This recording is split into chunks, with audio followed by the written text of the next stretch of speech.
Downtown, I got that heat, let's go.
Downtown, I got that heat, let's go.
What is up, good people? What is happening? Happy Saturday, May 3rd.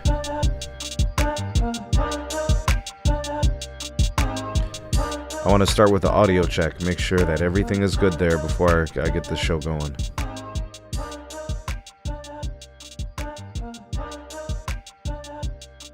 I want to give a shout out to Mike. Appreciate you, man. Thanks for coming by today. It is, what is it, like 2:25 Eastern Standard Time. And we're almost done with round one, man. NBA playoffs. We're just chugging them right along. We already got some of the winners, some of the advancers. We do have a couple of Game 7's, though. And that's exciting.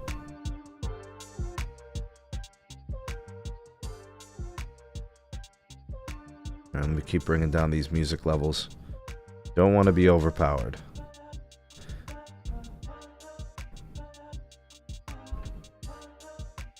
Alright. See if we can bring it down a little bit more and then check the levels one more time.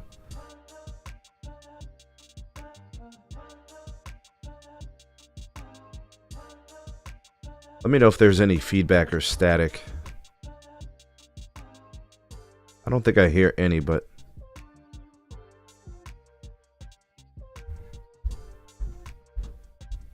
yeah, double check that for me, guys. Appreciate you for being here. Let's see if I can bring in my video. Yes, video works. Yes. Excellent.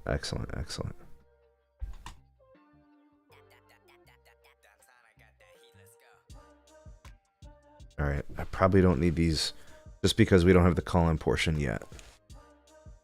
I'm going to take off my headphones. Man, it is really good to be here for this edition of this NBA podcast. We are in the heart of the NBA playoffs. And it's been good. It's been good. I got my early Christmas gift. The Lakers are gone. The Lakers are out. Lakers in 5, whatever. And really happy about that. That's like 90% of the greatness about the NBA playoffs so far is the fact that the Lakers got bounced.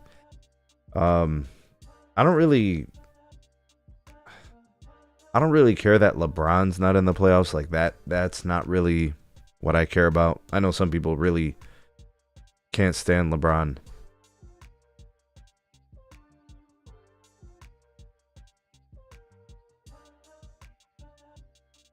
Hold on a second. Looks like my camera may have frozen. Let's see if we can fix that. Can we?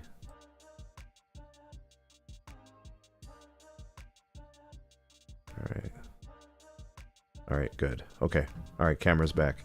I don't know. Looks like it just had this weird glitch. Oh, man. Maybe I got to find some a little bit more reliable. This thing's giving me some trouble. Anyways, yeah. The playoffs have been good. The games have been really good. We've got a couple of games here that are going to close out a couple of series. So what we're going to do today with the show is obviously cover some news. There's some stuff going on in the association. And then I'm going to do some predictions for the Game 7's. We got a Golden State Warriors, Houston Rockets, Game 7. I actually didn't see that coming. Once I saw the Warriors get up 3-1. I mean, there was always that chance, you know, and I've been very complimentary of Ime Udoka. And I think he's been the reason why they've kind of made some adjustments that have helped them get back in the series. I also think the Jimmy Butler injury might be a little bit more impactful than we know. Jimmy's not the type of guy that's going to say or imply anything like to make excuses, but I think there might be something happening there. We'll look at some of those numbers and we'll see what's going on with Jimmy and the Warriors and Steph and those guys, and we'll do our predictions for that game. And I think the one I'm really excited about, and it's today, is Clippers versus Nuggets, and it's going to be show and prove time. You know, are the Nuggets, the last few games Nuggets, is that the real version of the Nuggets, or is it the Clippers that are going to go moving forward on the broad shoulders of Kawhi Leonard? You know, is James Harden going to show up and play? You know, but we do have to start off this pod by saying Lakers in 5. Yep. Lakers in 5.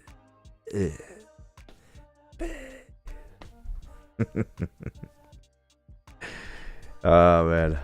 I'm telling you guys, the Lakers losing brings so much joy to my life. I'm so happy. The delusional Lakers fans. Not all Lakers fans. There's some really good Lakers fans out there. So, like, the Lakers fans that go back to the Kobe era. The Lakers fans that go back to the Shaq and Kobe era. The Magic era. the Kareem era, the Showtime Lakers, the Wilt Chamberlains, right? Like there's so much rich history that Lakers fans should be proud of their organization and proud of the winning and the culture of winning. But like, this is a dark era for the Lakers. It really is. This is a dark era of the Lakers. I don't view Lakers fans all as one. I view Lakers fans in camps. I think there's like the real Lakers fans, kind of like the ones I described. And then I think there's the faux Lakers fans who are actually low-key honey rubbing LeBron stans. I don't think they're actually Lakers fans. And I think once LeBron leaves there, retires, whatever, that shows and they get exposed. You know what I mean? Yo, shout out to Micah, man. Appreciate you. Thanks for being here and leave us alone. No, I got a lot of respect for the real Lakers fans. I do. Because I think they know what real basketball is, and I think they know who the real ones are, and I don't think they're happy about what's going on in the Lakers organization right now. I don't think they're happy with Jeannie.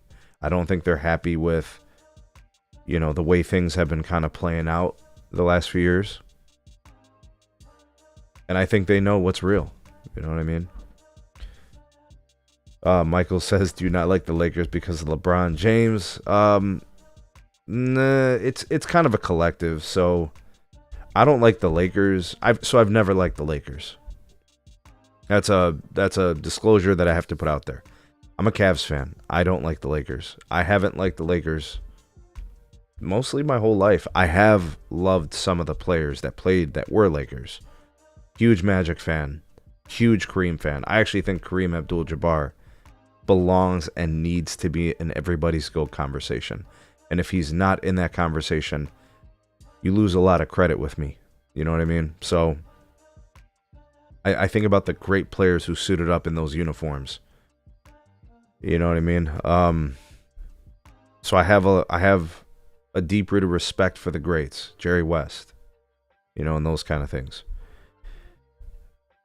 But I grew up and the Lakers were winning championships and my team wasn't. So I resented that. You know, and it was Kobe and Shaq and all that. And my NBA fandom goes back to actually the Lakers in the 80s. I'm old enough to remember the Lakers and the Celtics in the 80s. And the Pistons and the Bulls. That's why when a lot of people talk about Jordan and they didn't actually watch games, they just see like highlights and they just listen to people talk about the GOAT conversation, just go back and watch the games because you have to go back and watch the game. That's what I'm saying. I have a lot of respect for those players because I watched them play in real time. I watched them have real impacts on real games live. You know what I mean? And I watched Kobe win finals when my guy LeBron for the Cavs, he was supposed to be winning finals and he couldn't get there until he went to Miami and Kobe was basically out of his prime. I was robbed of that. I was supposed to get LeBron versus Kobe. Like, people don't remember the Nike puppets, the campaign that they had. You know what I mean? So I was supposed to get a Kobe LeBron finals, like 2 or 3 of those, and I never got them. And LeBron was supposed to win some because he was the up and coming. You know what I'm saying? And Kobe, the sun setting on his career and so on, you know, being in the back half of the career. I was supposed to get that, and I never got that. So I resented and hated the Lakers. And that's where my deep-rooted hatred for the Lakers is. And since LeBron has been at the Lakers, I mean, it's remained the same. I don't like the Lakers. I never will like the Lakers. I can't root for the Lakers. I will say that when LeBron was injured, and it was like all those supplemental guys last year and stuff like that, I did find myself rooting for the Lakers because I liked the story. No stars, everybody's injured, and they were playing together. D'Angelo Russell was playing. Like, I was rooting for the Lakers for some reason. I was like, oh man, the young guys and the supplemental parts, you know, they're playing well. I did find myself rooting for them, but that was under extreme conditions. Yeah. Micah says, yeah, Kobe, Shaq, Gasol, Odom, Fisher, Fox, Artest. You're naming some awesome players that I used to like. Shannon Brown, he was a Cav at one point. By Jones, you must be saying Eddie Jones. Nick Van Exel, Jordan Farmar. Man, the list goes on. I'm telling you, man, there were some, and you know, those guys, they had their time on the Sun, man, and that those teams were good. Michael says, I'm being targeted, Sneed. You're venom. No, man, you're not being targeted. This is not aimed at one person. No, don't do that. I'm really talking about the delusional Lakers fans. So not the real ones, the delusional ones. I'm also talking about the LeBron stans who called me crazy and disrespected me in the comments of my videos and said I didn't know what I was talking about when I was analyzing the Lakers play all season. And then lo and behold, exactly as I projected, the Lakers got their asses kicked, even worse than I projected. I thought they were going to be more competitive because I thought Luka would carry and I thought LeBron could still be an offensive force for stretches of games. And I thought that JJ Redick was the Socrates of NBA basketball, and none of that happened. Luka was not able to carry in the first round. LeBron was not holding up his end of the bargain. In fact, his defense was worse than I thought it would be. He was getting cooked. Even though he played hard and made some plays, he was just slower than I thought he would be. And those guys cooked him. And they just dominated. The Wolves just ran circles around him. And then for the Lakers coaching, like, JJ Redick was awful. He was literally one of the worst coaches I've ever seen in NBA playoffs. I saw bad decision after bad decision. And it was the magnitude of those decisions that were awful. It was the size and the gravity of those decisions that were bad. Like not managing your aging stars and your unfit stars and unconditioned stars. He overplayed them and he was desperate and it showed, you know. Michael says, I'm a Cavs fan first, but will always be a fan. I don't know, for what he did for us. I guess. I mean, if that's how you look at it, I don't look at it that way. I personally believe that the Cavs finals does more for LeBron's legacy. I mean, his legacy is tarnished with lots of brown spots. Like what happened in Miami. I wouldn't call that a success. I mean, you had a top 3 player in the NBA teammate. You had a top 10 player NBA, you know, all NBA player in Chris Bosh. You had Hall of Famers stretched and scattered throughout those rosters all those years. And you only won 2 out of 4. So, and then there's all the nonsense that happened before he went to Miami. And then there's the one championship when he had Kyrie Irving, which instantly is going into the Hall of Fame. Kevin Love, instant Hall of Fame. Supplemental pieces coming from all over the place to do all of the roles and the things that they needed. I mean, he's had a lot and he's underperformed in some key moments. He's performed in some moments. It's been a mixed bag. I would say that the Cleveland championship does more for his career and his legacy than what he did for Cleveland. And I'm appreciative of a championship. I don't want to sound like I don't appreciate it. I think it's a huge accomplishment to get a championship in a city that was so starved for one for so long. But I mean, imagine what his career looks like without that championship in Cleveland. So it's 2 out of 4 in Miami, and then it's the bubble chip in LA, where nobody wanted to play. And it was a shortened season, and it was modified, and there were no fans in the arenas. And all, like, it's 3 championships in 22 seasons. And the greatest concentration of talent on a team in a starting line. Like, it was crazy.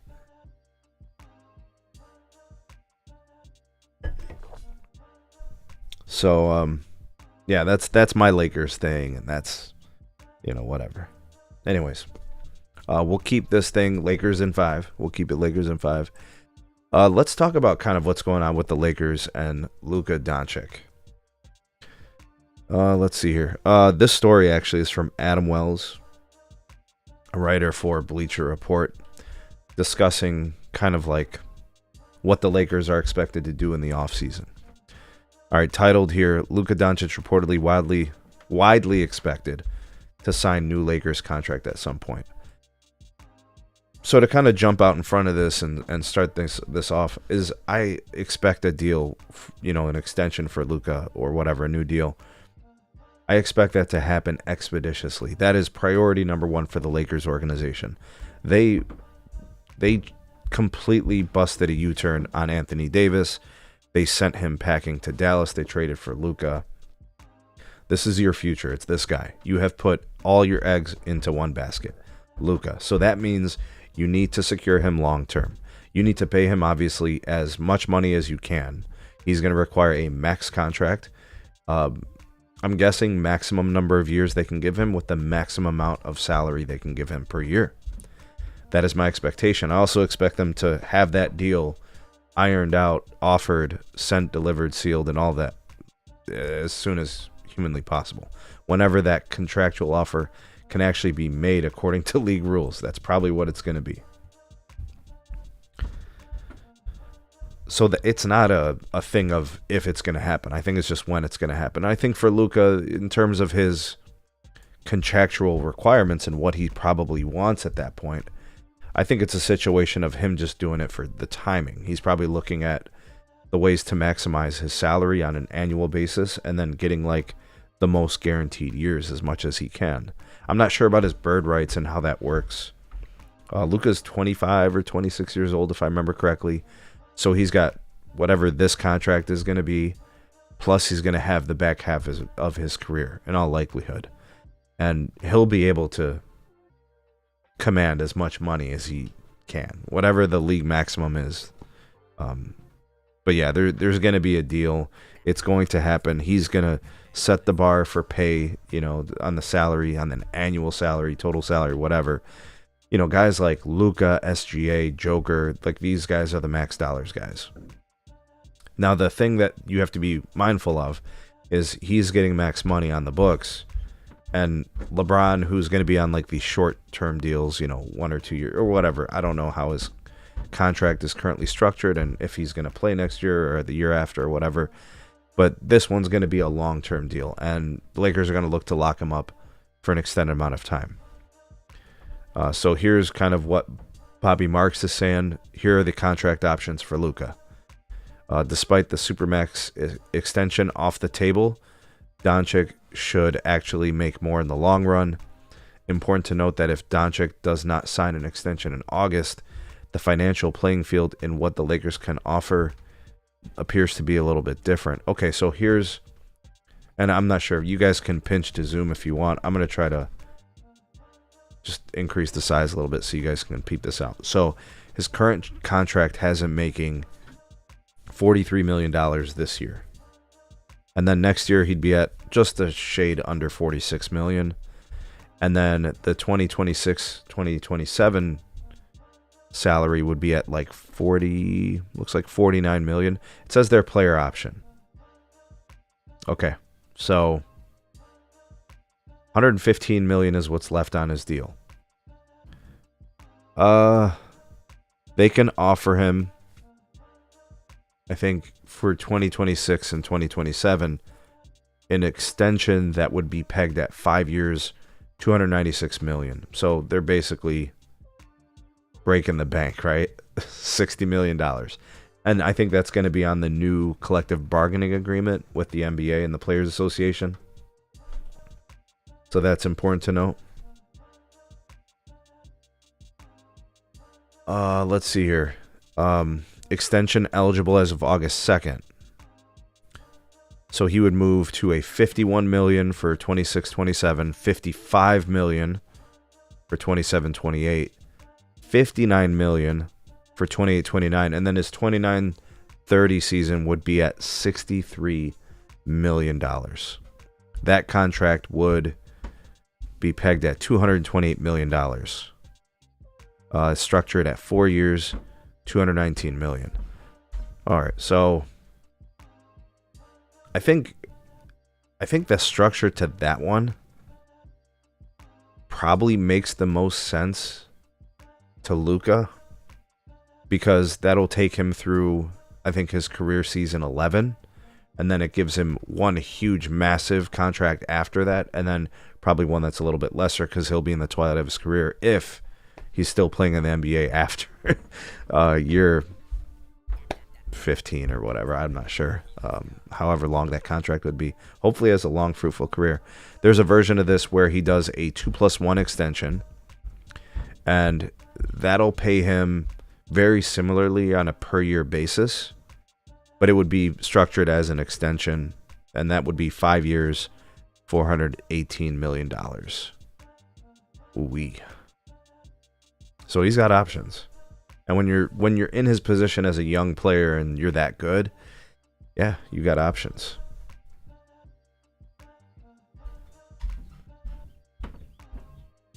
All right, let's see here. Looking at some of the details, I don't know. Which one is he most likely to take? All I know is this, guys and gals. Luka is going nowhere. Luka is not going a damn place. Luka is the definition of a franchise player. I think the only team in the world that was going to trade Luka was Dallas. I don't think any GM wants to trade that type of player. Maybe the brilliance of Nico Harrison ends up playing out, but I think for the Lakers, the goal is to make sure they sign him long term, and then they execute on a free agent signing, a trade, something to secure whatever it is they need to build around Luka, which, in my estimation, they're a couple of pieces away from being contenders. They're going to need a couple of players that are going to be more reliable in key roles and situations in games. They need rebounding. They need rim protection. They need athleticism. They have athleticism. They actually do. They need a coach that knows how to use it. They probably need to move on from LeBron, honestly. I don't think the Lakers can win a chip with LeBron James on the roster. Being that he still feels that he should have a prominent role in the team.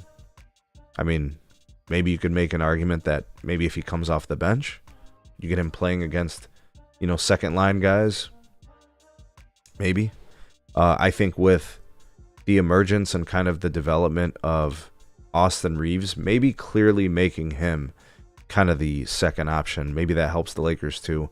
Like, there's a couple of changes that can be made. I think the emergence of Rui, he's come along nicely. They have a couple of nice players. I think they have to develop some of those guys over the course of a full NBA season. And they've got a little bit of playoff experience. Obviously, they got bounced out of the first round. It's not much to garner from. But I think most importantly, I think they have to actually make a decision on JJ Redick.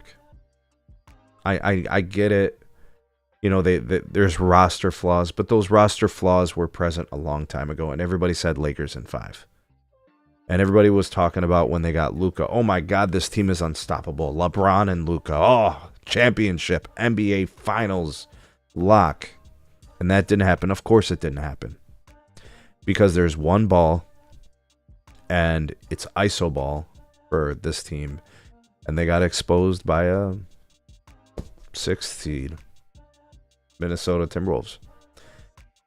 I think they have to make a decision on the coach. As important as making any personnel decisions on the roster. JJ Redick is garbage. I mean, that's why they got bounced out of the first round after being the 3rd seed. Losing to the 6th seed. I've never seen that, man.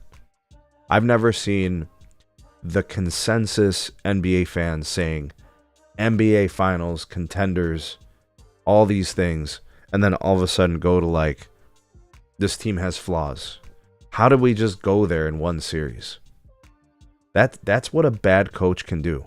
A bad coach can absolutely bust a U-turn on everybody being bullish on a team and then all of a sudden turning bearish because you got a bum coach and you have a really, really old former star who's kind of sort of getting in the way. Defensively, he's an extreme liability. His inability to finish games strong became a huge obstacle for the team. And there's culpability for Luka too. Like, Luka needs to be better conditioned too. Like, there is something to be said about Luka Doncic not being conditioned to finish games strong. Like, we saw him throughout stretches of the season where he started so well, like dropping 20, 25 points in a game, and then all of a sudden him fading and not doing much at the end of games. And like, you're watching the Timberwolves go up and down the floor on him, like, and he's like 20 feet away from the play. I mean, I'm sure in his mind he's playing hard and sprinting as hard as he can, but he's slow and guys were running him off the floor, you know. But this thing can work. Like, there's a version of the LA Lakers where Luka is, you know, they're winning championships, but you have to get guys, starting with the coach, you have to get guys that have championship level aptitude and competence. Like, you need a coach that knows how to use his whole team and all of his players' strengths and developing guys. I mean, even the whole situation with Bronny is just ridiculous. Like, you drafted Bronny, you were playing him during the season. This shit is just a bad joke. You should have been playing guys that were going to help you down the line. Like, Bronny's not going to help anything. Bronny should be helping people live stream on Twitch, you know. Hey, Goldviz4 Gaming, what up? So these conversations about Luka and LeBron and the roster, it probably starts with the coach. Then I think you can get into kind of the personnel piece. All right, next story that we'll discuss here. Man, this one's crazy.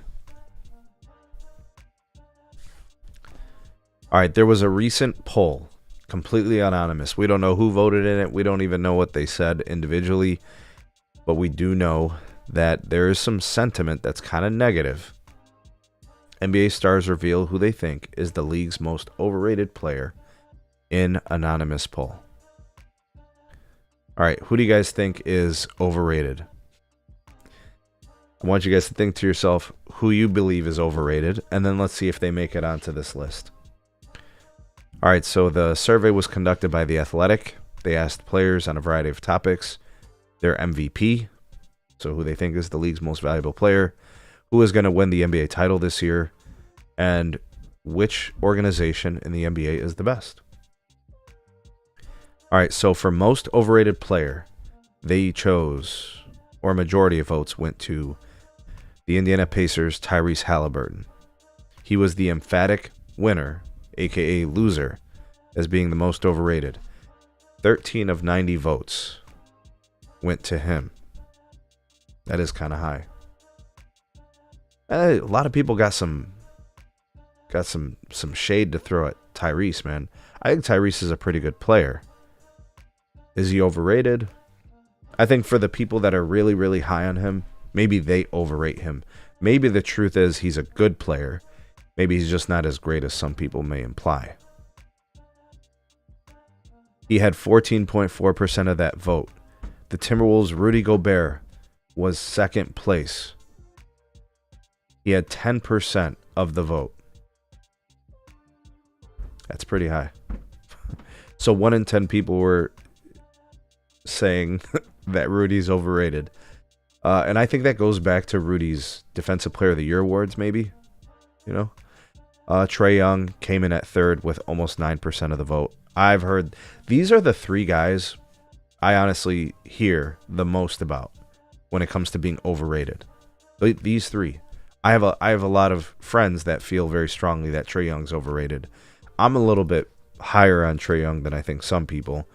Like, I know no player is perfect, and Trae Young does turn over the ball a lot, and he does get a crap ton of assists, and he's pretty capable of making some amazing long-distance, long-range threes. You know, but he's got his flaws, and I think people see them, and they really focus on them, and they don't celebrate the good as much as maybe they could. But these are the three guys I see getting the most shade. Halliburton averaging 18.6 points this season, 9.2 assists, 38.8% from three. I mean, those are pretty good numbers. Those aren't bad numbers.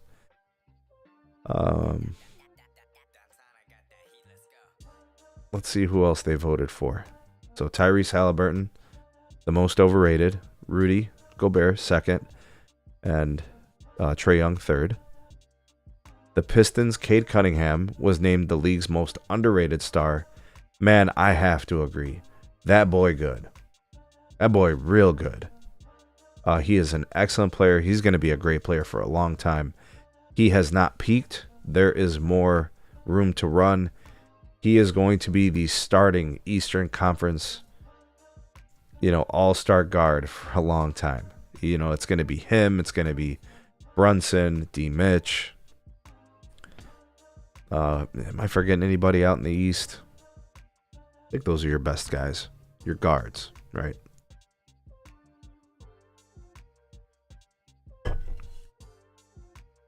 Here's the full ranking. Most overrated, Tyrese Halliburton, then Rudy Gobert, then Trae Young. Jimmy Butler got ranked 5.5% of those votes as being overrated. That's kind of surprising. I thought Jimmy wouldn't be in this list, at least not in the top 4. Bradley Beal came in 5th. Draymond Green tied at 5th. Ja Morant 5th. Julius Randle 5th. All right, so those guys, I think Bradley Beal definitely deserves to be in an overrated conversation. Way overrated. He's just not even really that available. So, Draymond Green, oh my goodness. The glazing for Draymond Green by some people is crazy. He's so limited in so many ways. And people act like this dude is going into the Hall of Fame. If he gets into the Hall of Fame, the standards for the NBA, or I should say Basketball Hall of Fame, are so low. That means they'll let anybody in. There is no exclusivity to the Basketball Hall of Fame. If Draymond Green gets in, he is just not that kind of player. I mean, defensively, he's very good. But he's not even, in my opinion, a DPOY candidate. Like, to me, when I watch him play, I see a good defender. But I got guys that are doing, like, incredible things. Like Evan Mobley. Some of his defensive plays are otherworldly. Like, not just the blocks at the rim, but, like, his recovery plays. Or him being able to defend the perimeter and the pick and rolls with guards. And I'm not saying, like, that, Draymond can't do those things. I'm just saying the total defensive package and just the level of the block shots. It's just, there's just levels to it. And then I look at kind of what some of the other guys were able to do that were in the DPOY conversation. They were just better than Draymond. Not by a lot, but they were better. He is way overrated. I mean, I saw an NBA season where Steph was basically injured for like 2/3 of it or something, or more. The team was so bad. I didn't see anybody celebrating his defense during that time. I didn't see anybody celebrating anything. He wasn't impacting the game. That team was so bad. He's very overrated. I think Ja Morant also overrated slightly. I think we have to have a realistic conversation about Ja Morant. His game has not really developed as much as maybe some people would have liked to have seen it. His personal decisions, I think, are also questionable, and that kind of plays into people's perceptions.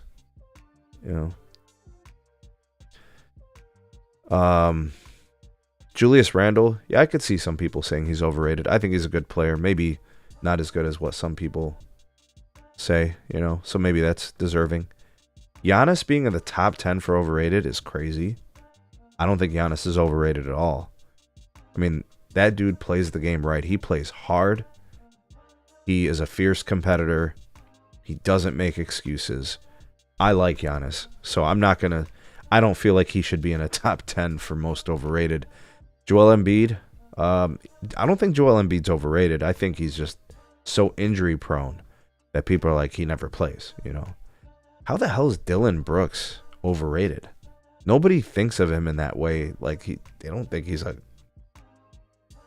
that's weird. Do people really think that Dillon Brooks is better than he is? I don't think so. I think people have a realistic expectation about Dillon Brooks. Paul George is very overrated. Unfortunately, I think he's in that part of his career too that people are still probably hanging on to that old Paul George that used to be amazing as a two-way player. Jaren Jackson Jr. is not overrated. No way. Tyler Hero is not overrated. I think those guys are properly rated. Drew Holiday came in at 2.2%, overrated. Maybe because of he's having kind of a down year. But I mean, he went to Boston and they won a championship. You know, he was in in Milwaukee and they won a championship. I don't see how you can overrate that. All right, LeBron came in for the first time ever getting considerations as being overrated. I want to speak to that.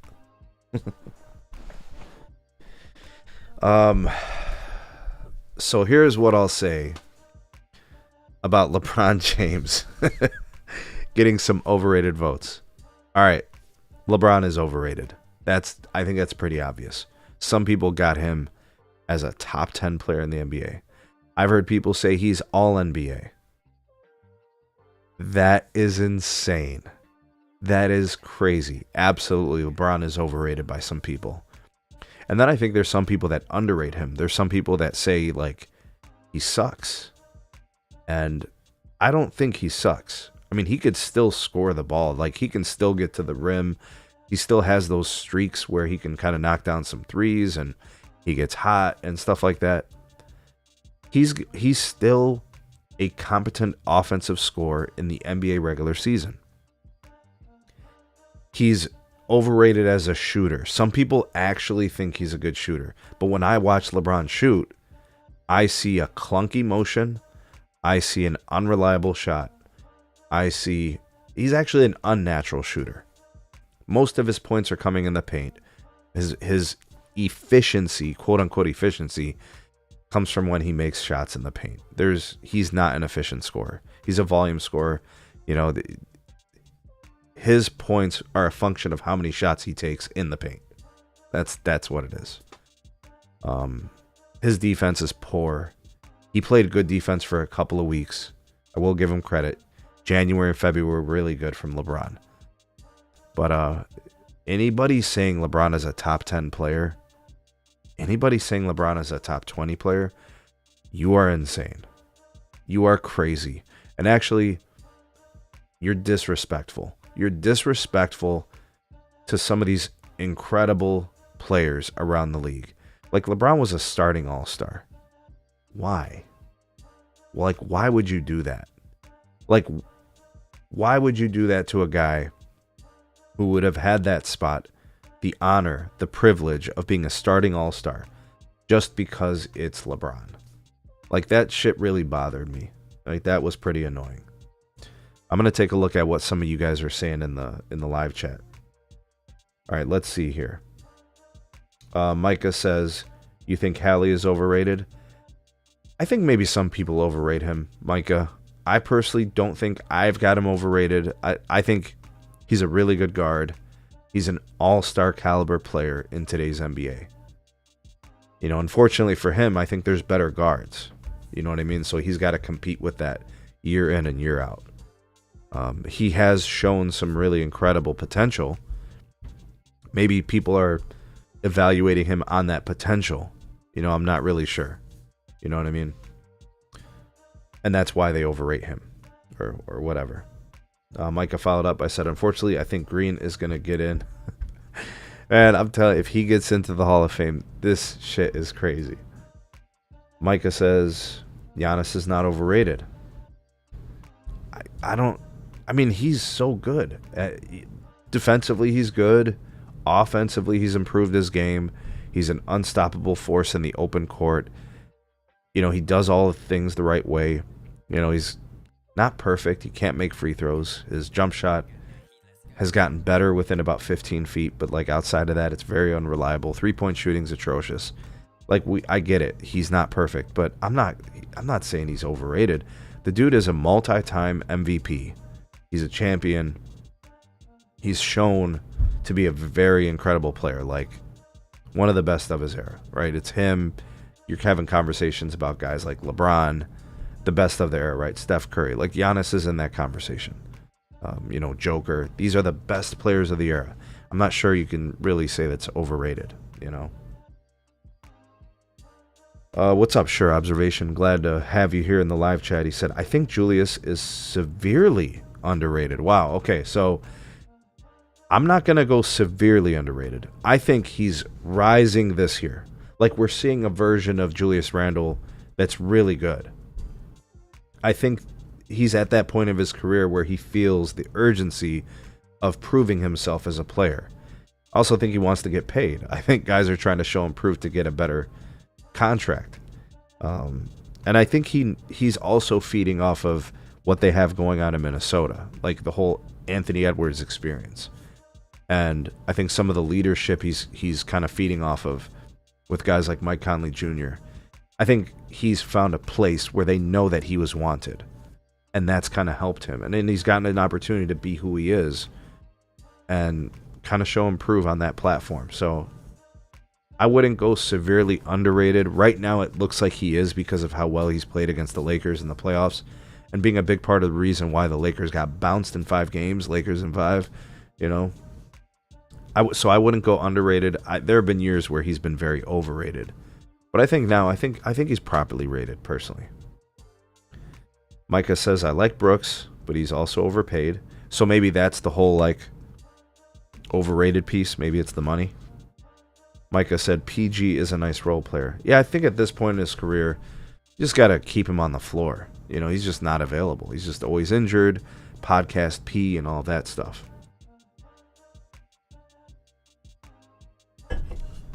And Micah said LeBron would be nice as an all-star role player. You got him coming off the bench? I mean, you got to convince him to do that. Oh, man, imagine that day, right? All right. I don't know if you guys caught this news. I don't know if you guys saw my video on this. Maybe you did. I'm not sure. We'll discuss this next. Like I said, PG can't even do the LeBron podcasting thing right. Actually, you know what? This overrated piece is pretty amazing. I actually want to get your guys' opinion on this. I'm trying to read the comments in the live chat and stuff. I actually think this is something that we should discuss. I'm going to open up the calls. I'm going to put a link in the chat for the call-in. If you guys want to discuss that topic of is LeBron overrated, is Randall overrated, all these things, I think that's a conversation worth having. And I'm going to, and I think we should discuss this and open up the phone lines. I think we should. All right, so let's do this. I'm going to go ahead and set it up so you guys can call in. Wait, hold on a second. I'm going to go ahead and set up the link. There we go. Wait a minute. Okay, here we go. All right, so here is the link. Excellent. I'm going to go ahead and put it in the live chat for you guys. I just sent it out to the homies. We shall see if they decide they want to come through. And I'm going to put it in the live chat for you guys too. Micah, some of your comments are hilarious, man. All right, we got it there. All right. And what I'm going to do is I'm going to head in there. And I'm going to take your calls. I'm going to do one at a time. So as you guys come in, I'll approve you to join us. And I want to make sure I grab my headphones. I don't want to forget to do that. All right, cool. That's good. We'll grab my headphones. I'm going to wait for you guys to pile in. I'm going to go ahead and let you guys in to get on the conversation. I want to hear who you guys think is overrated, underrated. Who do you think is properly rated? What you think of the survey? What this says about those players? I want to hear what you guys think. Because sometimes, I'll be honest with you, when we've had the call-ins, I haven't agreed with everything that everybody has said, right? And I think you guys come up with some good ideas and we can have some discussion points where I might see it your way after listening to your position. You know what I mean? So that's where I think we probably can gain from each other. It's the perspectives. You're not always going to agree with everyone. You know what I mean? Like, that's not always going to happen. But when you have differing opinions and you kind of give your logic and your reasoning and all of those kind of things, you know, it kind of lets you see it in their way. And it opens up your mind to new ideas. You know what I mean? So I want to hear what you guys have to say on this. I'm going to go ahead and get this thing open to you guys and get your thoughts and opinions. So I've gone ahead and put the link in there. All you guys got to do is open up the link. It'll take you into a Google call. You don't have to have your camera on. In fact, the video won't show, but we'll get your audio in it. And you guys can kind of tell me what you agree or disagree with. Who you think is overrated, who you think is underrated. And I think that discussion is definitely a healthy one. And I think it could prove or disprove some of the fallacies, what's real in the league. You know what I mean? Like, people saying LeBron's a top 10 player. How? When you look at the players that are in the top 10, they're usually guys that can play both sides of the ball at an elite level. LeBron can't do that. LeBron's not even really an elite offensive talent. Are there 10 guys better offensively than LeBron? Absolutely. Are there 20 guys better than LeBron offensively? Absolutely. Where does LeBron rank in defense? I mean, he's 100% in the bottom 25% of the league in defense. How the hell are we going to put him in a top 20 conversation? A top 10 conversation? How? And then you saw, like, his performance in the playoffs this year. Like, yeah, he is absolutely overrated. Because I think the general consensus, people still think he's this elite level talent. And I just don't see it that way. He's a decent offensive player at this point in his career. And the framework of how good he is built around the fact that he's good for an old guy. But age doesn't matter. You're always going to be up to your competition. You're going to be compared to the people, your contemporaries who you play against. Tyrese Halliburton, for example, he's playing against guys like Donovan Mitchell and Jalen Brunson and all these guys. Those guys are better than him. Like, clearly. By a lot. And look, Jalen Brunson as a clutch performer, Jalen Brunson and what he's done for the New York Knicks, like, he deserves that respect. You know, Tyrese Halliburton, I don't know how much he's achieved. I don't know how much he's earned. Maybe he's overrated in that respect. Maybe he just hasn't done enough. Yeah, let me know what your guys' thoughts and opinions are. So go ahead and click the link, join us on the call, and let us know.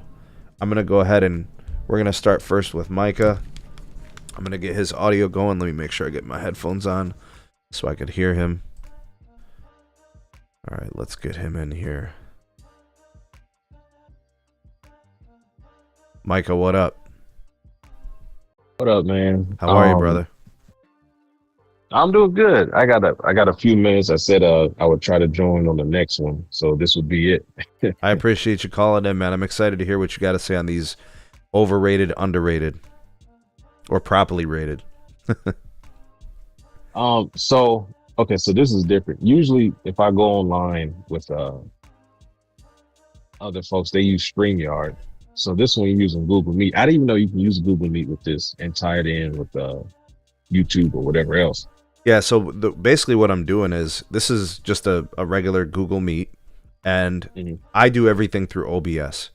And by doing it through OBS, I get a higher resolution video, I get better audio quality, it's more granular, I can build all the images. Like, it's just so much more control. I could just do so much more with the graphics and everything. So, StreamYard, it's all built into their platform. I want it all through OBS. So now what I could do is I could make my video call through Zoom if I want. I can make my video call through this. You know, like there's different ways for me to do it.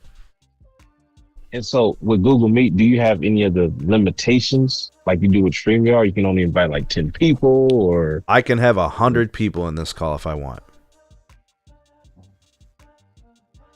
that's different. Mm-hmm. That's Yep. really different. Yep. Okay, but look, that's something different. I want to take away from what you got going. So you said right now you're talking about the overrated, underrated. Yeah, because I saw you were pretty active in the live chat, so I wanted to get your take. And how do you feel about Halliburton getting 14.5% of the vote? Personally, I like Halliburton. I wouldn't even mind him on the Lakers. Now that, of course, would clash with Luka. I don't even know. Would the question be, what would you rather have, Luka versus Halliburton? Oh, I think the answer to that is Luka. Yeah, I think Luka's ceiling is just, it's crazy. It's ridiculous. Mm-hmm.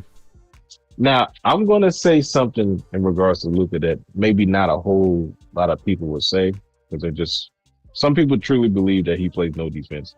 Other people just running with it. I don't think his defense is that great. Although I kind of like, let's say, what's his name? On the Nuggets, Joker. Yep. Like he gives effort. Yes. Right. Yes. He's not horrible. Kind of like Curry, although Curry I think plays better defense than Luka. Luka's not horrible. He gives effort, and I've seen it during the season after we acquired him, where, oh my gosh, and that's another thing. My boy Angry, he would tell me I probably ran a lot, but when we got Luka, and it took him a couple of games because he was coming off the calf injury and whatnot, so he had to kind of get in the zone there. Right. The Lakers were rolling. Mm-hmm. When they were playing, small ball or regular ball, whatever. The Lakers were rolling. And for all this talking about, no defense and things like that, there were a time where we were killing teams. Yeah. January, February. I don't know why. Yeah, January, February. Mm-hmm. I don't know why JJ and the staff went away from that. Or is it just JJ? I think what happened is I think they had some good momentum and the vibes were there, right? It was us against the world. We don't have Anthony Davis. He was injured. And then in the process of all that, they got the trade, sending Anthony Davis to Dallas, and the calf injury for Luka. I mean, there was no expectations. I mean, who was saying we expect the Lakers to win a bunch of games? So I think that kind of, it's like you're playing with house money. And LeBron, for what it's worth, was playing really good defense in January and February. And I think the guys fed off of that. And I think what it made it look like is JJ's getting through, LeBron is leading, the guys are listening to whatever these guys what they're putting down, and the young guys were playing well. Like, there were games where Gabe Vincent was making impact. There were games where Vando looked really good, and I've been really critical of Dorian Finney-Smith. He had good games, like games where he scored 18 points and had 10 rebounds, and that's when I think of January, February, that's what I saw, right? But it was different conditions. The expectations were low. Now, to speak to Luka's defense, he tries.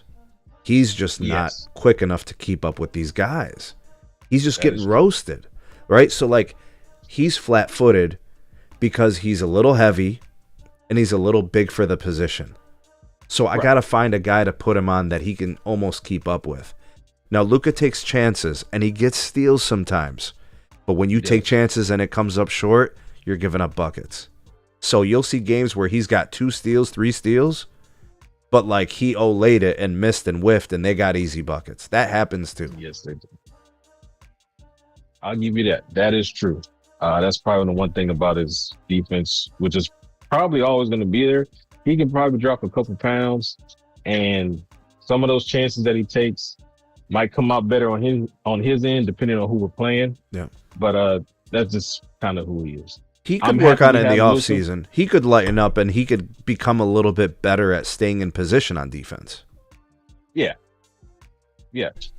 I'm happy we still got him because even before we made that trade and AD went down, we had started winning games. Yeah. So I understand what you're saying. I think that's a good point about like the Lakers were playing house money. They didn't really have nothing to lose, but it's like, man, you're still on the Lakers. You know we're trying to get to at least the finals, so you got to put your best foot forward. So, Micah, talk to me about this. So, talk to me about this. You're playing with house money. Nobody was expecting you to win. They knew your best player was out, AD, and then your new best player was still out with the calf. Right. You were able to win games and go on incredible just runs, right? Like it was 7-8 game winning streaks, and they were beating good teams. Yes. Like they did everything right, and then all of a sudden, Lakers in 5, that starts happening. And then they shit the bed. Like, that's literally what happened. All of a sudden, it was Lakers in 5, and they shit the bed, right? It's Shannon's fault that was. But isn't it a cultural thing? Like, wasn't that a vibe that was coming from JJ? After a while, because JJ, when he gets rolling, he starts to winning. He's feeling himself, right? Right. He's saying all kind of things. He's putting it all out there. When he gets to losing, he goes back into his shell. He gets super defensive. He can't take the heat. Right. But unfortunately, that's our coach. You think they got buyer's remorse? Not 100%, but somewhere in the middle. They sent again, Darvin Ham packing because they didn't think he was a good coach, right?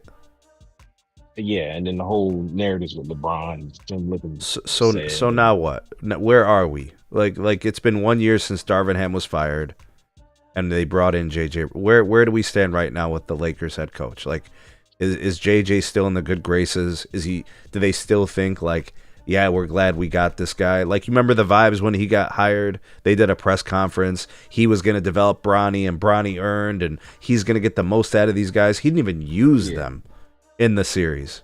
He benched Jackson Hayes. What did Jackson Hayes do wrong? Oh, tall, I guess. This is what I'm saying is like, where are we right now with JJ Redick and his coaching performance, and then moving forward in the future? Because I believe he deserves to be fired. I'm not big on firing guys after a year, but you fired Darvin Ham, who proved competent for this guy. So JJ has to be better than Darvin Ham, or else you made the wrong decision, right? With JJ, I don't think they're going to fire. They're going to give him at least another shot. I hate to keep firing these coaches after 2 years of bad play. I personally too want to give JJ one more chance. He soured me. You're going into the in the playoffs when he made those decisions he made. But I want to give him one more shot. The problem is, he still got LeBron. He still got his son. We're still in this circus. But he's only there because of LeBron, right? Talk with my man Sneed. Say it again. I'm sorry. He's only there because of LeBron. If LeBron isn't there, JJ doesn't have a head coaching job. Yeah, it's the main reason why he's there. And that's the, they're not going to get rid of LeBron as much as I want to. And I think you were saying this earlier, unless I was listening to another channel. I think I was listening to another channel. When we had Kobe in his down years after the Achilles, they kept him. It's like, Kobe, whatever you want to do, you're still making us a bunch of money. We're going to take care of however you want. So they're going to do the same with LeBron, except there's different dynamics there. Right. Is LeBron a Laker though? Is LeBron a Laker? LeBron is not a Laker, man. I think we all know that. But you see what I'm saying? So I'm not even seeing it that way. Like, what has he earned to get the Lakers to let him pick and decide when he retires or fades away? Or like, he ain't Kobe, man. Kobe, like that. He was the Lakers for 20 years. Like, Shaq was sent packing because of Kobe. They literally said we're going with Kobe. And then Shaq is still considered a Laker. No, I agree. I'm just saying Kobe is the Lakers. Like, who's more Laker than Kobe? Maybe Magic? Maybe Magic, yeah. Maybe Magic is more Laker than Kobe? Yeah. But that's it, though. Like, LeBron isn't in there. Like, if there's a Mount Rushmore of Lakers, LeBron's not in it. I got four People guys. put him on that mountain, though. Unfortunately. I'm not doing it. I got Magic. I got Kobe. I got Kareem. I got Shaq. Those are the 4 Mount Rushmore Lakers. You can do that. You can do that. I'm not putting LeBron in there. Gasol's more of a Laker than LeBron. Damn. Odom's more of a Laker than LeBron. And I'm not going to argue. I Artest know is you're only here for a few years. I know you're a real Lakers fan, so I'm not going to argue that. I'm going to let you do your thing. I'm going to let you cook on that. But all I'm saying is, to me, this, like LeBron in LA, and this whole thing has to do with just LeBron being in LA. It has nothing to do with anything else. He just likes the city. Like, his business is operating out of LA. Right? Everything is perfect for him in LA. He hasn't really done anything for LA. It's what LA is doing for him. I mean, after he won the title, he was demanding respect. Why? Anthony Davis was the best player on that team. That's what I'm saying. And look, in 2020, despite the bubble and everything, I actually thought LeBron was great. He was actually great. Looked like a leader. He was good. And that's why they won a chip, because it was him and Anthony Davis. You can't do it alone. Nobody can. It has to be the perfect storm. The right guys, the right system, the belief. Like, you've seen it. How long have you been watching hoops, Micah? Ooh, early 2000s, right around the time Lakers started winning those. So you've seen 20 or 25 NBA champions. They all display the same characteristics. The championship teams are all kind of built the same way, and they've got these qualities. And the Lakers, for that run, had it. It was Anthony Davis. It was LeBron. It was Dwight. It was JaVale. It was that whole collective. They had it for that run.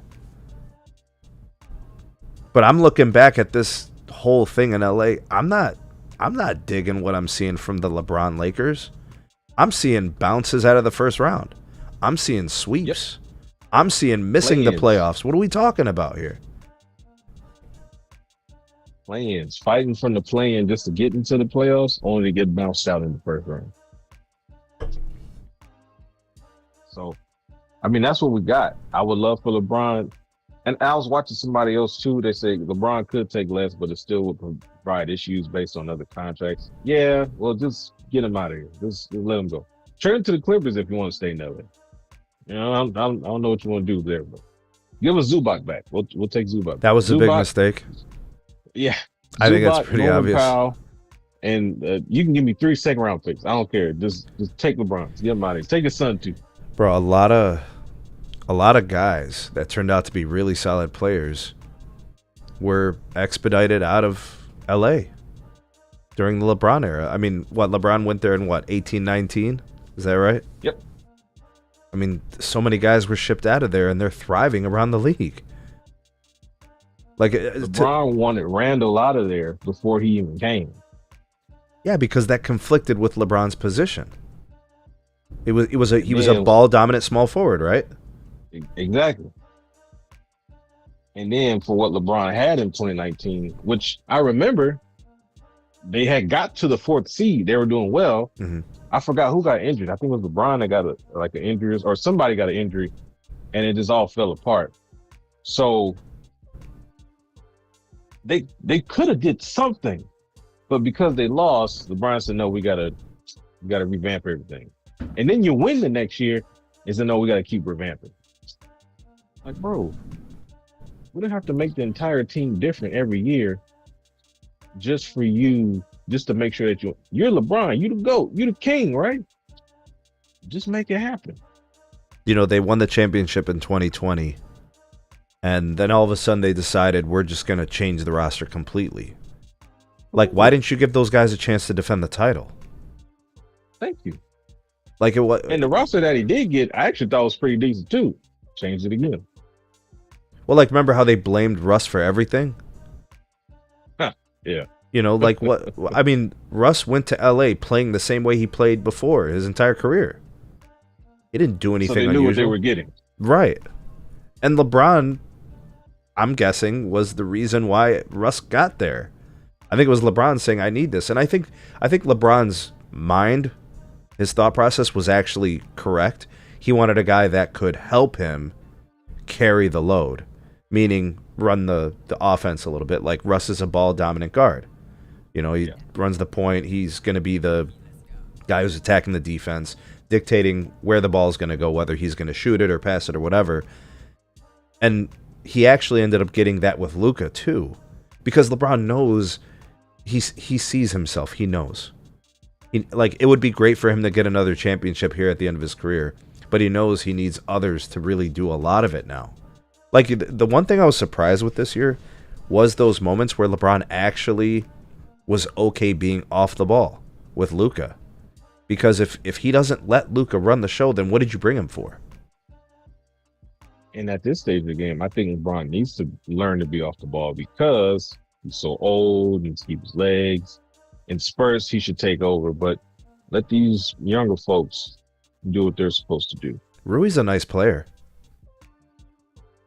You know, I think DFS can be decent. You know, he needs to be more consistent, but I think that comes with the logging of the minutes, and I think Rui's really good. Dude, Austin Reeves is phenomenal. That dude can get hot. Yeah, until he gets to the playoffs. I mean, he had some pretty shitty games. You know, I'll agree with you there. But there were games where he carried all season. You know, he was a very steady offensive player. You know, so they got good things in LA. You know, I'm very critical of the coach, and LeBron's kind of an obstacle at this point. If he continues to have to be some kind of focal point within the team, if he takes kind of like a backseat role, he could be an agent of winning. I like how he played in January and February. That game against the Wolves, I don't know if it was the third or the fourth game. The game they won? Where he didn't score. No, it was the game that they lost. Game that they lost, so it was probably game 4. They were close to winning. LeBron didn't shoot any shots. I didn't kill him for it because he was actually defending. Yeah. He had a moment where I don't know if it was Ant-Man or somebody else went for, I think, a floater or something. And LeBron, with his tired stuff, got up. It was the game where everybody played all the second half. So I think it was the fourth game. He got all the way up for a block.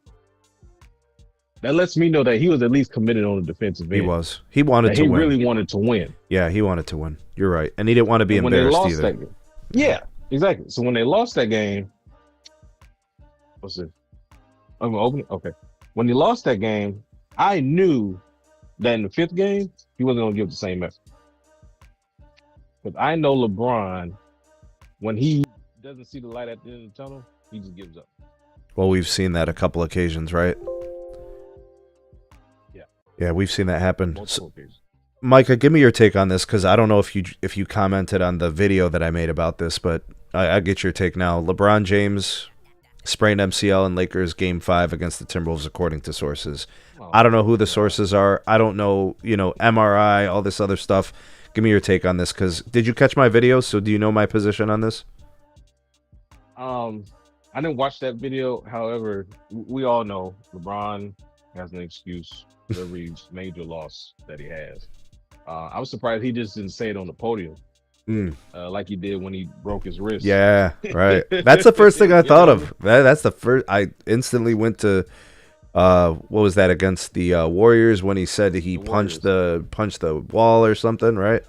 Yeah, and messed up his hand. Mm-hmm. I mean, this is every season. I think the last time when they lost, I think there was an excuse. I don't think there was an injury, but there was some kind of excuse.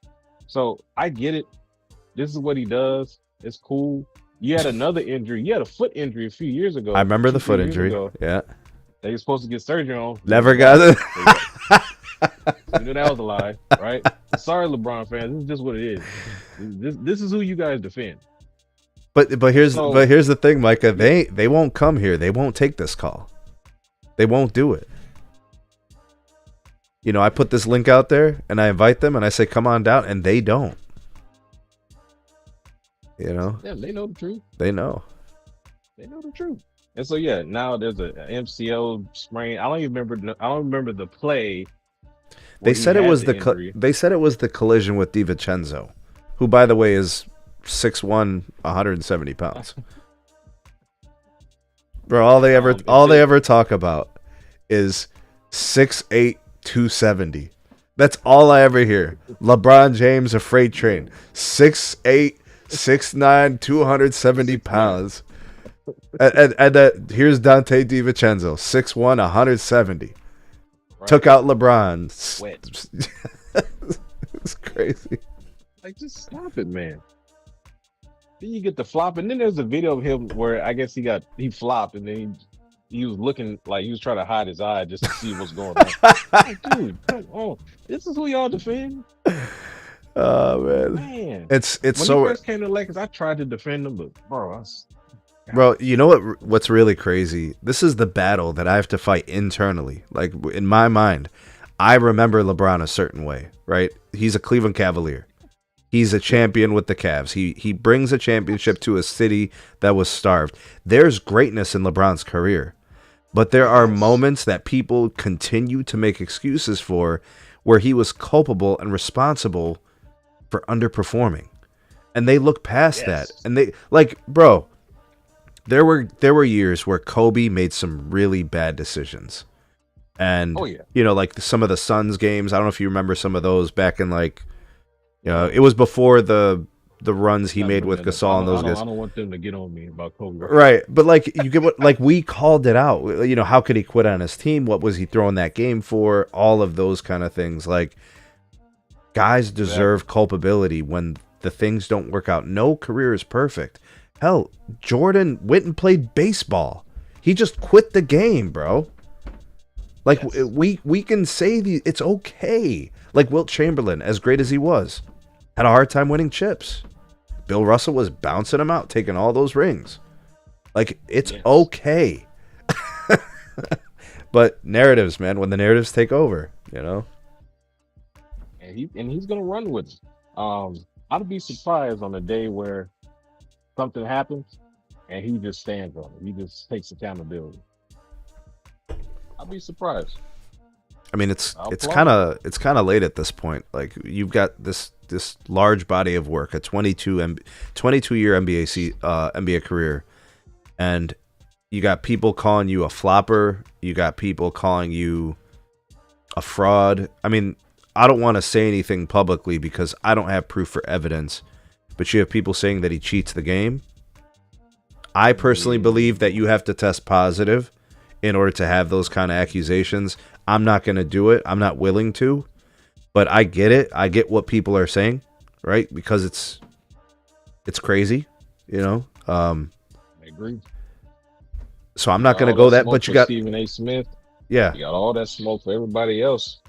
But when somebody like Shell Sonnen calls you out for something even more blasphemous, you want to stay quiet. Man, I appreciate you, Micah. Thanks for calling in, man, and I appreciate your input on these things. The call is going to stay open for the rest of the show. Maybe we get you on another topic if you want to come back in later. Thank you, man. I appreciate you. Thanks, brother.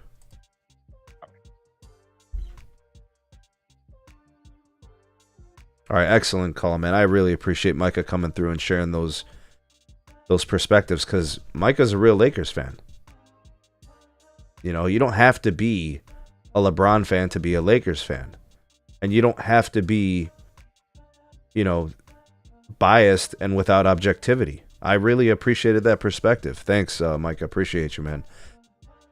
Let's take a look at some of the comments. It looks like I got some of you here in the live. Spurzan, it is good to have you. Thanks for coming by today. Said good afternoon, and followed up by saying LBJ uses Lakers legacy and Lakers exploit the James family. It's mutual. Lakers are like Kmart. They like discounted players and pay coaches pennies on the dollar. I don't know if that's the case. I don't know if you really see it as Kmart. I think people look at the LA Lakers as like royalty of the NBA, right? All those championships, that pedigree, you know, they view it as a big thing. We got Min Nguyen, and I'm sorry if I messed up your name. Giannis is not overrated. I think I agree with you. I don't think he's overrated. Followed up by saying thoughts on Warriors offense. Kerr playing the fucking rookie post instead of Looney. Okay, so I get where your energy's coming from, right? They lost the last game. And actually, no, they've lost. What have they lost? 2 in a row? They're up 3-1. Yeah. So they've lost 2 in a row. Okay, so Quentin Post has been really good for the Warriors in the postseason. Maybe the last game or something, maybe he wasn't that great offensively if he wasn't able to contribute, you know, or whatever. But clearly he's a favorite of Kerr, and Kerr is using him in situations based on matchups. So there's probably a matchup he likes Post on a guy like maybe Adams, right? They're playing at center. Maybe it's some kind of a matchup that he's playing. That might be the case. But in terms of the Warriors' offense, it's sputtering at times, and that's why I think they're losing some of these games. I think the bigger problem for the Warriors is the fact that over the last couple of games, we haven't really seen Steph explode. We've seen a couple of stretches where he's gotten hot, but we haven't really seen him do that crazy thing. So they're going to need that in Game 7. Also, Jimmy, offensively, I don't think he's been that great since he's suffered that pelvis injury or whatever. I think that's part of this too. Pod's been pretty good. They've had some moments from some guys. I also think that for what it's worth, the Houston Rockets have made some solid adjustments, and we got to give Ime Udoka some credit for making some judgment calls to make some changes, and he's getting through to his guys. I'm going to attribute the Rockets' wins to the Rockets playing better, and I still want to give the Warriors a chance to redeem themselves and win Game 7 because of the pedigree. I believe in Jimmy. I believe in Steph. The Warriors can win this game. If you want to be critical of Kerr, I get it, because they've lost a couple games in a row, and it's been in a fashion I think that's very questionable of the coach. And it looks to me like Ime Udoka is a better coach than Kerr right now. Just saying. Let's see here. Spurzan said it was like LBJ was assassinated and flopped on the ground. Yeah, he's a little extra, Spurzan. I agree. He's a little extra. Micah, I'm glad you enjoyed it. Yeah, absolutely. I love these calls, man. Absolutely. You got to teach me about OBS or send a link on how to make that work. Absolutely. I can absolutely help you. By the way, Micah, my email is in the description of all my videos and my live streams. So just email me.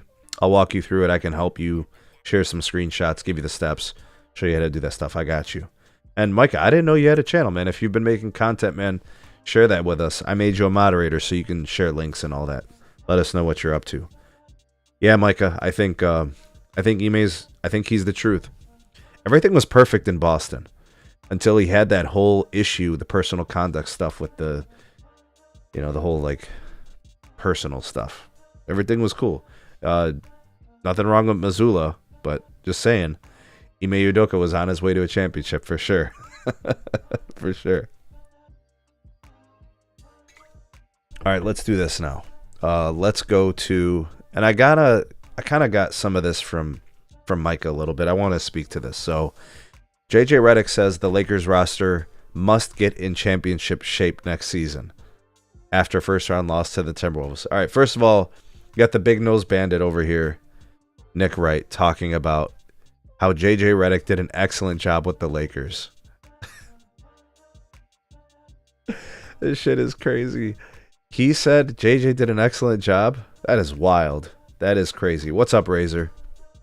Good to see you. Glad you could be here.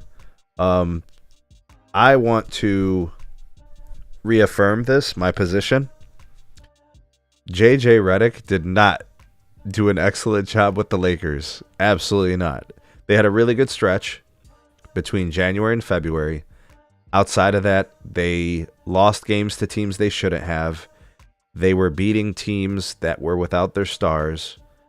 I really don't see how you could justify the early playoff exit and say, this is a successful season.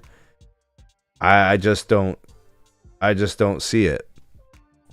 I'm going to take calls on this topic. JJ Redick saying that the Lakers roster must get in championship shape.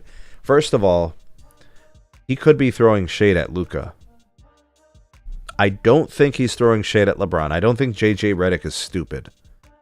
If he says or does anything negative towards LeBron, like, he's literally gone. Like, LeBron's gonna have him sent away. So he's not gonna say anything bad about LeBron. But he will criticize Luka for sure. Right? I think it's pretty clear his position is he's saying that the team wasn't good enough. I actually think he needs to reflect on his own decisions. JJ Redick should be held responsible on his own accord that he didn't coach well in the series. Sounds to me like he's blaming Luka. Get in championship shape? He didn't use anybody other than Luka and LeBron. He didn't use the other guys. If you look at all the losses, I mean, who was really logging minutes? And actually in the elimination game in Game 5, things were working for him, and he went away from it. If you look at Game 4, same situation. Things were working. The ball was moving, going to some other guys. And he went away from it. They went into iso ball, LeBron, Luka, that whole thing. Yeah, I don't agree with this at all. I don't think this is about being in basketball or getting in championship shape if he's speaking to the roster. I think the problem is he's throwing shade at Luka, and I think he's throwing shade at Rob Pelinka, the GM. He's saying you didn't do enough to get us the pieces we needed to win. Well, you didn't use Jackson Hayes. You decided you wanted to go with, what's his name? Maxi Kleber. Oh, God. It's just crazy. Dude, JJ is a liar. JJ is a deflector. JJ is an excuse maker. And he's a bum coach. And he lacks the ability to be accountable. The same thing he criticized Doc Rivers for, that's him. You know? Micah, go ahead. Call back in. Absolutely. You can cook on this. JJ Redick saying that the LA Lakers roster must get in championship shape. I see this as him throwing shade at Luka. I see this as him throwing shade at Rob Pelinka, the team management, the personnel decisions that they made. I will give Rob Pelinka some credit. He did try to get Mark Williams in that trade from the Hornets. And then, he failed the physical and was unable to, get the trade approved by the league. So it wasn't that Rob Pelinka didn't try. But I have a much stronger conviction that more of this falls on JJ Redick as opposed to blaming it on somebody else. And Luka, I mean, why were you trying to play Luka 46 minutes? Who does that? Right? Who's playing if he's out of condition and out of shape, why would you play him 46 minutes? Why would you play him every minute of the second half? You should have considered that. That would have been your coaching decision. And then in terms of the personnel, like, you did so great before. You did so great in January. You did so great in February. How come you couldn't parlay that in the playoffs? It's you. It's mostly about JJ. The reason they underachieved was because of JJ. If the Lakers win the first round of the playoffs and they go to the next round and they have success there, we're not having these conversations about the Lakers.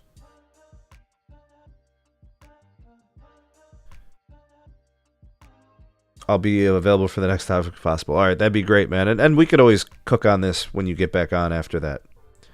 Spurzan said JJ couldn't even adjust team play. I'm with you. I'm totally with you. He kind of sabotaged himself. I mean, Minnesota played poorly and still won games. Certain games they played bad. Like average, below average, and they still won. Razor said, the Lakers were not in championship shape this year. Isn't he supposed to help them get in championship shape? I mean, JJ's the Socrates of basketball philosophy. JJ is he's the next Phil Jackson. He's the next Pat Riley. He's better than Darvin Ham. He's all those things. But I can't tell. I didn't see any of that. I just think it's kind of disingenuous and disrespectful to blame stuff on the things that you had a hand in. I'm telling you, I think JJ Redick is... I think it's possible that he deserves to be fired for incompetence. Not because I don't like him, not because any other reason other than the fact that based on his performance, he really shouldn't have his position. I don't think JJ Redick should be an NBA coach, let alone the Lakers coach, coaching Luka and LeBron and that whole dynamic. Why didn't JJ take responsibility for the losses? Never did. Never did. I mean, Spurzan, did you watch or hear the soundbite about how he responded to the media member, the reporter that asked him about substitutions and assistant coaches? I mean, out of this world. He basically just stormed out like a petulant child. Like, I'm out of here, man. Screw you, I'm out of here. How dare you question my coaching decisions? How dare you question and doubt what I'm doing? Just condescending, deflecting. It's crazy, you know. I mean, if I'm the GM, Rob Pelinka, I got buyer's remorse. I'm thinking to myself, I'm stuck with this guy. This is what I hired. He can't handle the smoke, the fire. Things get a little hairy. He gets a little, you know, gets a little thorny. All right, so I'm going to leave the calls open to anybody for the rest of the show. What I'm going to do is I'm going to do the predictions for the game tonight, and I'm going to do the predictions for tomorrow night, and then we can actually even probably look at the round 2 matchups because we got some of those. All right, what do we got here? Rockets Warriors. Okay. So, fresh off a win yesterday, right? Rockets beat the Warriors 115-107. This series is tied. Game 7, right? Coming up. This game is... I don't know. I have a feeling that the next game is going to be like this one. In terms of, it's going to be close, right? It's going to be dictated by a couple of positions. The Rockets shot a better percentage. They shot much better from 3. They shot a shit ton more free throws, so they were more aggressive. They out-rebounded the Warriors. Warriors actually had some extra chances on the offensive glass. Points in the paint went to the Rockets. I expect the Rockets to stick with this formula of making the Golden State Warriors' life very challenging on the offensive side of the ball. So here's what I'll say about Game 7, which is tomorrow at 8:30. This game is in Houston. The Houston crowd is going to be crazy.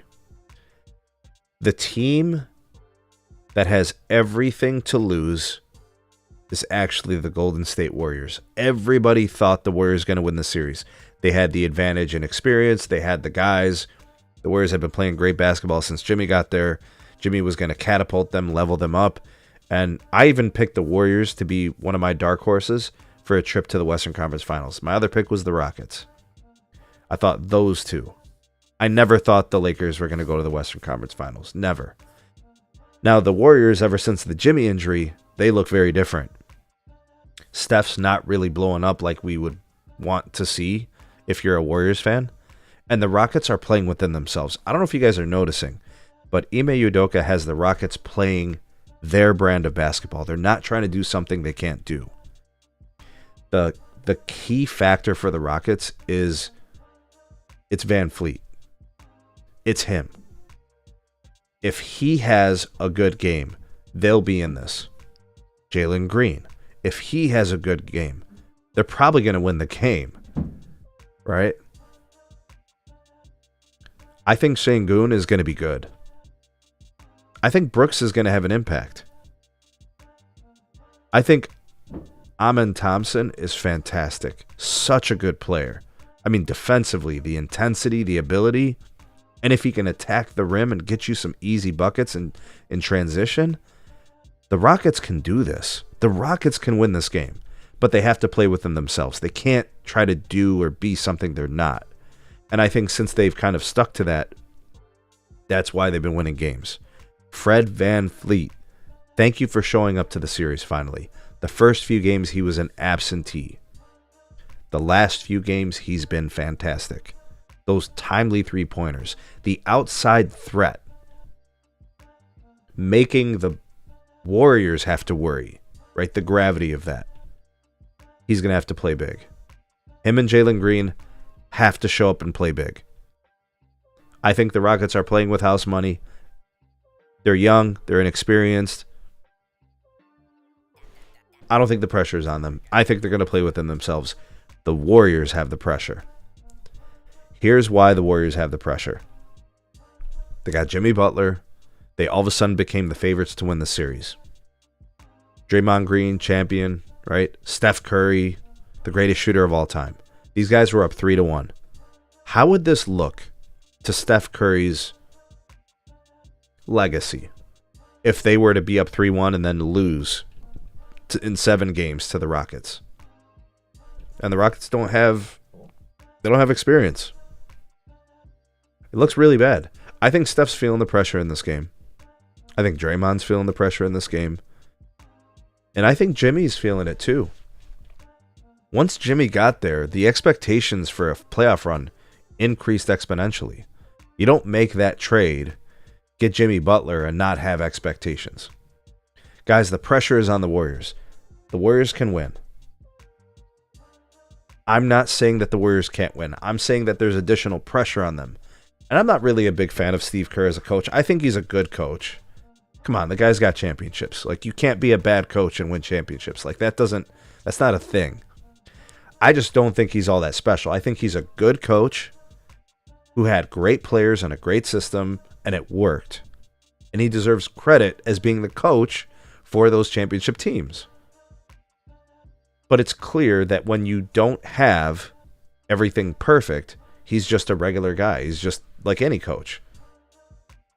So he doesn't have like incredibly innovative ideas. I mean, I think he's got some solid basketball vision. I think Steve Kerr does a good job of evaluating who he wants to use in his lineups and tinkering and trying to figure, who's best. But I think kind of how things have gone with Kuminga, I question. I feel like he could have done more there. So I've questioned some stuff. I think the quit and post often that's worked for him. How he uses certain players and those kind of things. I don't know. Maybe he is overrated. Maybe he is. I see your comment in there. Mike, I think Kerr is slightly overrated. Maybe he is. I think we find out in Game 7, though, right? Like, we'll find that out. The game is, tomorrow at 8:30. So we'll find out. We shall see if Steve Kerr is overrated. Because if he wins this game, then it's going to qualm and put to rest all those things. If they lose, I think those murmurs, I think those comments start to ring much louder. All right, so mildly overrated. Okay. Spurzan asked, are you going to be live streaming this game? I guess we could. I mean, if you guys want to, definitely could do it. Spurzan said, yes, the pressure is on Golden State. Yeah.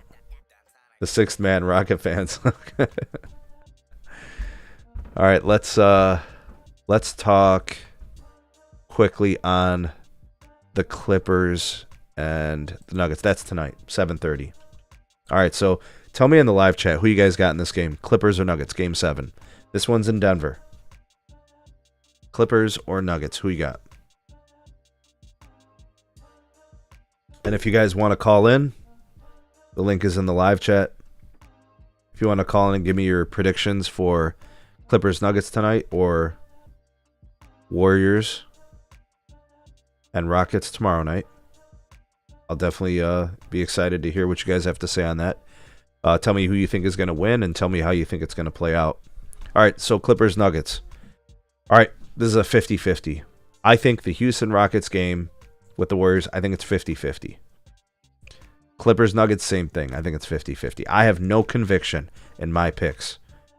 I want the Warriors to win only because I think the Warriors are more dangerous in the next round. Right? Like that experience factor, Steph and Jimmy. I think they're more likely to make a run to the Western Conference Finals than the Rockets. I think the Rockets, because of that inexperience, it renders them limited in their potential. But I would be very happy to see the Rockets get to the Western Conference Finals. So I'd be happy to be wrong. Nuggets Clippers. I think this is a coin flip. The Denver Nuggets have the best player in the NBA. Nikola Jokic, in my opinion, deserves the MVP. I kind of want SGA to win the MVP award, but Joker is having a better year than last year, and he won the MVP last year. So it's hard to wrap my mind around the fact that the best player in the NBA might not win the MVP. You know what I mean? So Clippers Nuggets. I want the Nuggets to win. I'm not a Clippers guy. It's really awesome to see Kawhi Leonard in the playoffs. It's been great to see James Harden have some big games. I'm a huge Norman Powell fan. Ivica Zubac is a fantastic center. In a league where everything is about small ball, this guy comes up big. Got the post moves, got the paint moves. His defense, phenomenal. He's done so well on Joker. I got a lot of respect for Ivica Zubac. His emergence as a steady, reliable center in today's NBA. And he's part of the reason why they are where they are, right, for the Clippers. Ty Lue, I respect what he's done as a coach. Everybody said, he was made by LeBron. Well, he's out here in LA doing great things. The X factor in this game, Joker is going to be great. I think Kawhi is going to be great too. You can kind of look at it like they sort of cancel each other. Norman Powell has to be big. James Harden has to be big. There's no wiggle room. Like the Clippers have to get that from those guys. For the Nuggets, Joker is going to be great. It's Jamal Murray. If Jamal Murray plays poorly, the Nuggets will get blown out of the gym. It is imperative that he's able to produce points. And not just like 10 points, not just 12 points. Like he has to drop a big game, like 30. You need that from Jamal Murray because Joker is going to get like 30. He knows he's going to have to perform. Joker's stat line in this game is going to be like 30 points, 12 assists, 13 rebounds or something. And he's going to have like 2 steals and a block. Like Joker's going all out. Joker is an MVP. He's a champion. He's going to show up. Jamal Murray, you're those things too. You're a champion. You got to show up. Michael Porter Jr., make life easier on this team. Hit some shots. Play some solid defense. Be a contributor to the game. You can't disappear. There's been a couple of games where he's been not present. Russ got to be good in situations, right? He's got to be able to provide something off the bench. He's had some good games in this series. Some like game-saving moments. See if he can provide some of that. Aaron Gordon is a consummate professional. He's going to have the lovely task of guarding Kawhi Leonard. How much can he help offensively, right? It's going to be a lot of work trying to defend Kawhi. It's going to be tough. Spurzan said Nuggets, come on.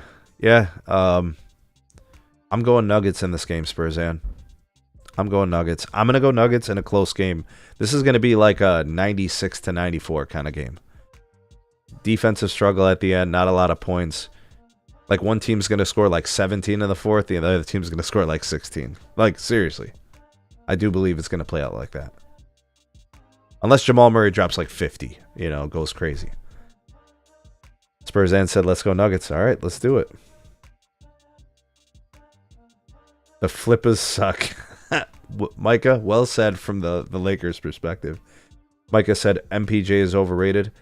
Yeah, he's kind of overrated, but he has had some big games in his career that he's helped his team win. So he can do it. I just don't know how likely it is in a game 7, you know? Now for the Nuggets, the nice thing is they're home. So they're going to get that home court advantage, that home cooking. You know, maybe some of the calls go their way. You never know, right? Plus, I also think the Clippers are cursed. And the Nuggets have done it before, so yeah, we're going Nuggets. Razor said, whoever steps up between James Harden and Murray will win the game. So those are your X factors. That's kind of how I see it. For the Clippers, if James Harden has a bad game, they can't win. For the Nuggets, if Jamal Murray has a bad game, I don't think they can win either. So I'm with you there. Absolutely. All right. I'll take calls from anybody who wants to give their takes, their predictions. The link is in the live chat. I want to hear what you guys have to say. Your predictions, your thoughts and opinions, how the series have played out, how you think the last game 7s are going to play out. And then I have to do my predictions for the next round. All right, so tomorrow we'll know the outcome of game 1 of the Pacers and Cavs before we know the winner of the Warriors and Rockets, which sounds crazy, but it's true. That's that West Coast action for you. All right, so Pacers, Cavs. Look, in my heart of hearts, I want this to be a sweep. Cavs sweep the Pacers in 4 games. If the Cavs play like they've been playing against the Heat, they can sweep the Pacers. However, I think Halliburton is a nice player, and I think Miles Turner can be disruptive, and I think some of those guys, Nembhard and those guys, they can make some problems for the Cavs. Like, these games, I think the Cavs, there's going to be moments where, like, the Pacers make some runs, and you're going to doubt whether or not there's going to be blowouts. But I do think, ultimately, Ty Jerome, Darius Garland, Donovan Mitchell, Evan Mobley, Jarrett Allen, the guys off the bench for the Cavs, DeAndre Hunter, Max Strus, the shot making abilities from 3, the offensive potency, the ball movement, it's just going to be a lot for those Pacers to have to deal with.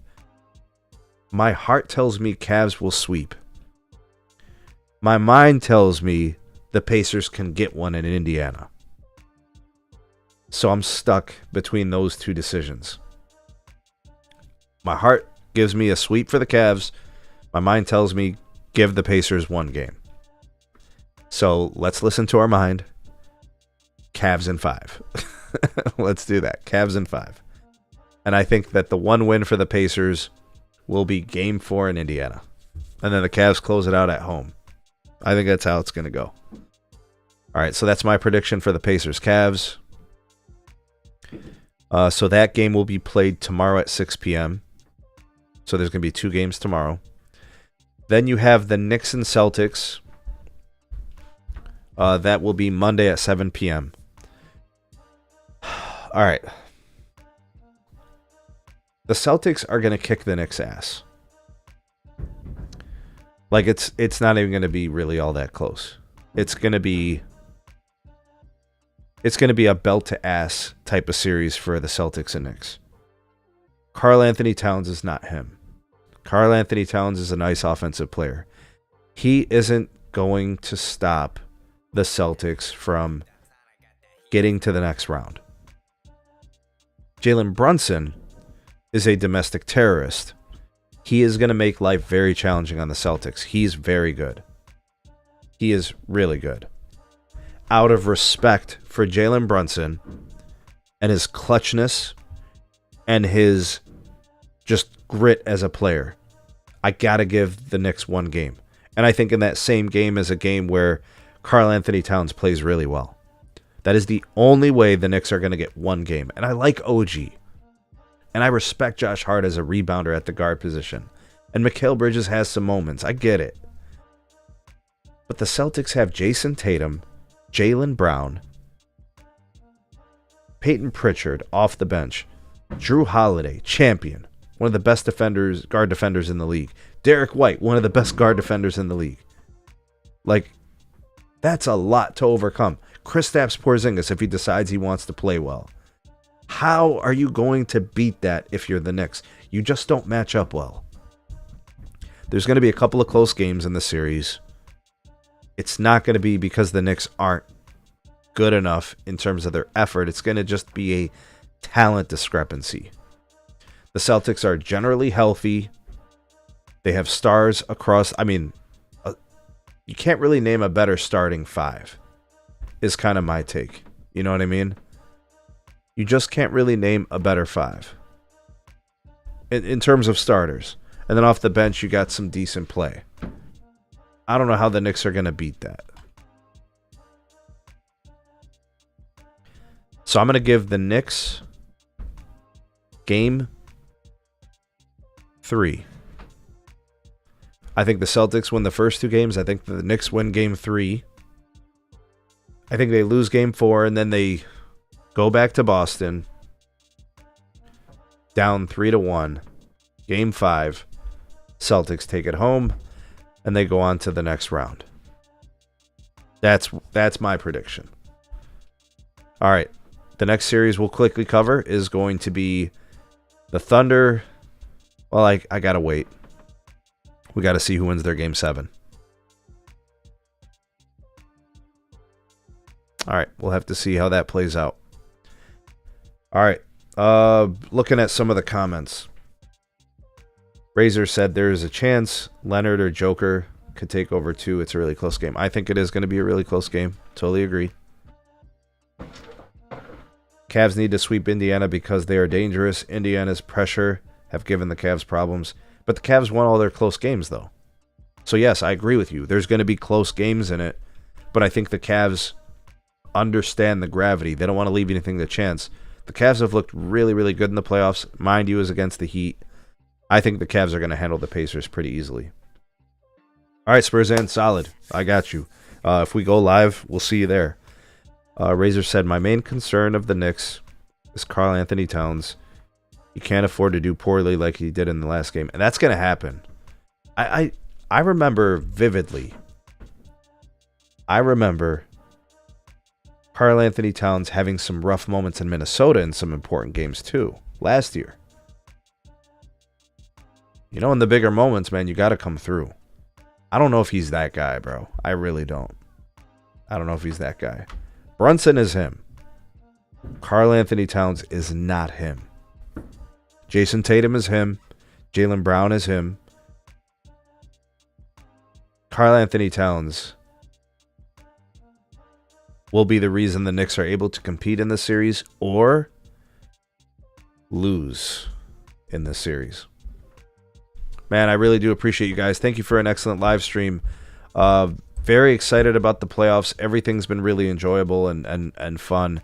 If we do any live streams, stay tuned for that. If you're new here, if you just tuned into the live stream, or you're catching this on replay, go ahead and like and share this video. Subscribe if you're new here. What up, Bobby? Good to see you, man. Glad you could tune in to the live stream. We got more content coming up. I got to do some more, make some clips out of this, and hopefully get some people to get some exposure to the channel. Big shout out to Bobby in the live chat, Razor, Spurzan. Shout out to Micah. Appreciate the call in. Definitely looking forward to interacting with you guys on more future streams. That's it for this one. Enjoy the game tonight. Let's go with the Nuggets tonight in Game 7. Big game from